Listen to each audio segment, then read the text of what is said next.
Hello guys. So ayan.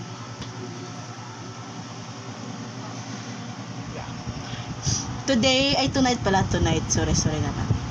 So ayan. Ang aking husband ay may lagnat. So kailangan niya ng massage. Baka gusto niyo ako massage guys, PM niyo lang ako, charot lang. Hindi ako papayagan ng aking hubby, you know, hubby.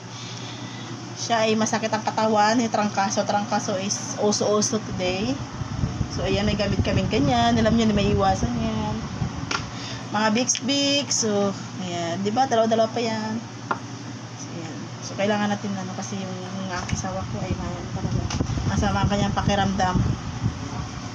Sabi ko nga, huwag mo nang pumasok kasi huwag siya pumasok kasi nga pero siyempre dahil sa kailangan ng money, Lord, mahirap talaga maging mahirap, no? Pero pag mamayaman, wala man lang. Pero pag kayo mga mahihirap, bakit ganun?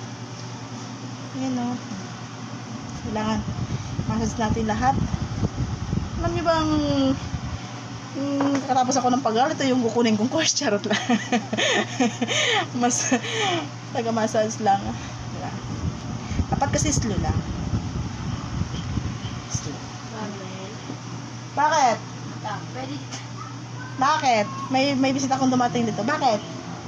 Pwede dito matulog. Bakit? Bakit nga? Bakit? Ano nangyari? Masama kayo dyan, tatlo. Patayin mo yung ilaw dyan. JR, ilock niyo yung pinto. JR, ilock niyo yung pinto. Kayo lang tatlo dyan. Ilock niyo yung pinto.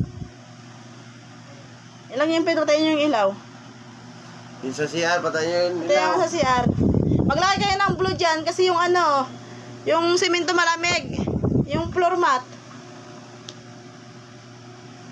Tulog kayo dyan. Magkano kayo ng kumot dyan? Pairamin nyo yung isa dyan ng kumot. Sana yung pinto. Ilock nyo na yung dyan, ha? May bisita kami dumating. Umiiyak. Pamangkin ang asawa ko umiiyak. So, ayan, continue na naman tayo.